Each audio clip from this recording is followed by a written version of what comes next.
Next question देखेंगे।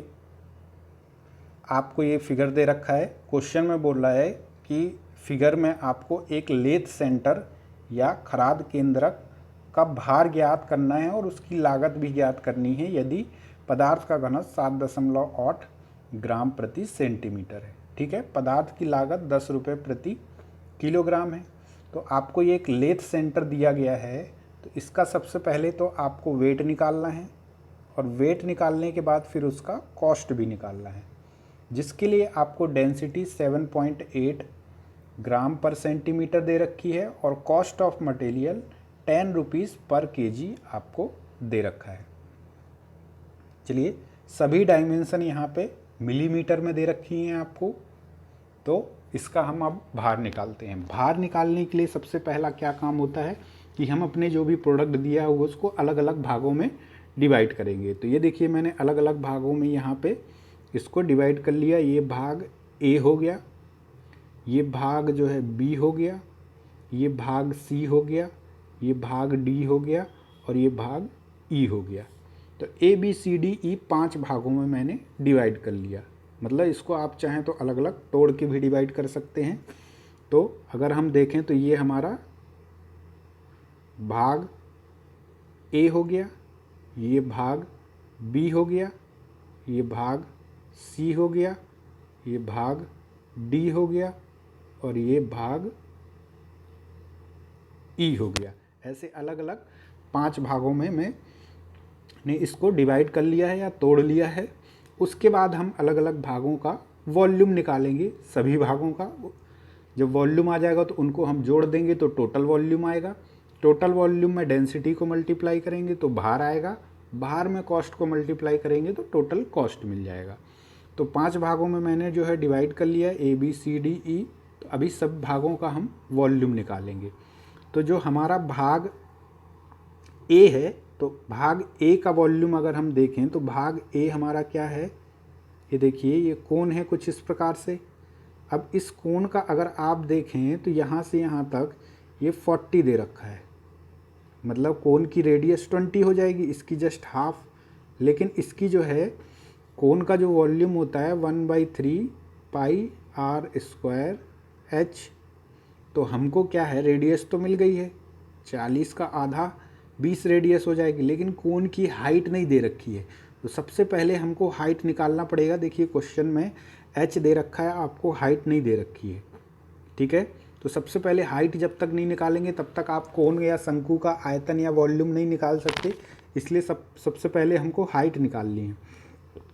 तो height निकालने के लिए जो है कोण को हमने हाफ जो है उसमें डिवाइड कर दिया है। ये देखिए, इस कोण को हाफ उसमें डिवाइड कर दिया है। तो ये हो गया हमारा 20 और ये हमको एच निकालना है। 60 डिग्री एंगल दिया हुआ था, तो ये आपका हाफ करेंगे तो ये 30 डिग्री हो जाएगा। अब हम यहाँ पे tan 30 लगा देंगे। तो tan 30 होता है लंब बटे आधार या परपेंडिकुलर अपॉन बेस। तो लंब हमारा जो है 20 है और आधार h है, तो यहाँ से हमारा h आ गया। मतलब कोण की हाइट आपको अब मिल गई है, जो कि आई 34.64 सेंटीमीटर। अब जब हाइट मिल गई है तो कोण का वॉल्यूम आप आसानी से निकाल सकते हो। तो भाग ए का आयतन 1/3 पाई आर स्क्वायर एच। तो जहाँ पे आर आपको पता था 20, हाइट आपने निकाल ली है। ठीक है, इसको सभी डायमेंशन आपको क्वेश्चन में मिलीमीटर में दे रखी थी, तो 1000 का हमने यहाँ पर डिवाइड कर दिया है। तो डायरेक्टली आपका ये सेंटीमीटर में कन्वर्ट हो गया है। 1 सेंटीमीटर में आपका 10 मिलीमीटर होता है, 10 मिलीमीटर। तो ये पहले मिलीमीटर में था आपका, तो इसको सेंटीमीटर में कन्वर्ट कर रहे हैं। अब ये देखिए, एक डायमेंशन ये और यहाँ पे स्क्वायर, इसलिए 1000 का डिवाइड किया हो गया। तो ये डायरेक्टली आपका सेंटीमीटर में आ जाएगा। आप मिलीमीटर में निकाल के बाद में सेंटीमीटर में भी कन्वर्ट कर सकते हैं, जैसा भी आपको सुटेबल लगे। तो यहाँ पे भाग ए का हमारा आयतन आ गया है। ठीक है, अब ए का आ गया तो भाग बी का हम आयतन निकालेंगे। भाग बी का आयतन, तो अब ये देखेंगे कि भाग जो बी है और वो जो भाग डी है वो एकदम सिमिलर हैं। तो जितना भाग बी का आयतन आएगा उतना ही भाग डी का आयतन आएगा, क्योंकि इसकी भी हाइट जो है 6 है, इसकी भी 6 है। डायमीटर जो है आपकी 40 है तो इसकी भी 40 है, तो जितना बी का आएगा उतना ही आपका डी का आएगा। तो ये देखिए भाग बी और डी का आयतन। अब हैं आपके दोनों ही सिलेंडर, तो एक का निकाल के 2 का गुणा कर दूंगा तो दोनों का हो जाएगा, या आप चाहें तो अलग अलग भी निकाल सकते हैं। तो ये आ गया हमारा π/4 d²h, जहाँ पे डायमीटर आपकी 40 है और हाइट 6 है। 2 का कर दिया तो मेरा बी और डी दोनों का एक साथ जो है आपका ये वॉल्यूम मिल गया है। उसके बाद आप देखिए भाग सी का आयतन। तो भाग सी हमारा ये है, ये वाला पोर्शन है, जिसकी जो डायमीटर आपको दे रखी है वो देखिए यहाँ पे, यहाँ से आप इसको एक्सटेंड करेंगे तो ये देखिए 30 है, ये 30 इसी के बराबर है। तो डायमीटर आपको 30 दे रखी है और हाइट जो है 25 है। तो ये भी हमारा भाग सी भी सिलेंडर है। तो भाग सी का आयतन π/4 d²h। तो डायमीटर 30 पुट करेंगे, हाइट 25, तो यहाँ पे भी आपको वॉल्यूम मिल जाएगा। उसके बाद भाग बी और डी का जो है आपका वॉल्यूम सेम था। भाग ई बचा है, तो भाग ई फ्रस्टम ऑफ कोन है। ये देखिए फ्रस्टम ऑफ कोन है, जहाँ पे इसकी रेडियस r1, ये r2 और ये हाइट h। तो r1 हमको कितना दे रखा है, मतलब ये टोटल 40 है तो r1 आपका 20 हो जाएगा।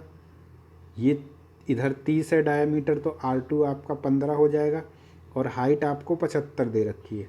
तो इस प्रकार से जो है भाग ई का भी हम आयतन निकाल लेते हैं। क्या होता है, πh/3 r1² plus r2² plus r1 r2। Value put करेंगे यहाँ पे तो हमको भाग ई का आयतन मिल जाएगा। ठीक है, अब सभी भागों का आयतन मेरा आ चुका है, तो सभी को जोड़ेंगे तो आपको टोटल जो है आयतन या कुल वॉल्यूम मिल जाएगा। तो सभी के वॉल्यूम को मैंने जोड़ दिया है, तो ये आपको टोटल वॉल्यूम मिल गया। टोटल वॉल्यूम में मैंने डेंसिटी से मल्टीप्लाई कर दिया तो आपको भार मिल गया। ये देखिए ग्राम में आएगा, उसको केजी में कन्वर्ट करेंगे तो 0.935 kg। अब 1 kg मटेरियल का कॉस्ट 10 रुपये दिया था आपको, तो इतने kg का जो है कॉस्ट कितना आएगा आपका, 10 का मल्टीप्लाई कर देंगे तो 9 रुपये 35 पैसा जो है आपका कॉस्ट आएगा इस प्रोडक्ट को बनाने के लिए।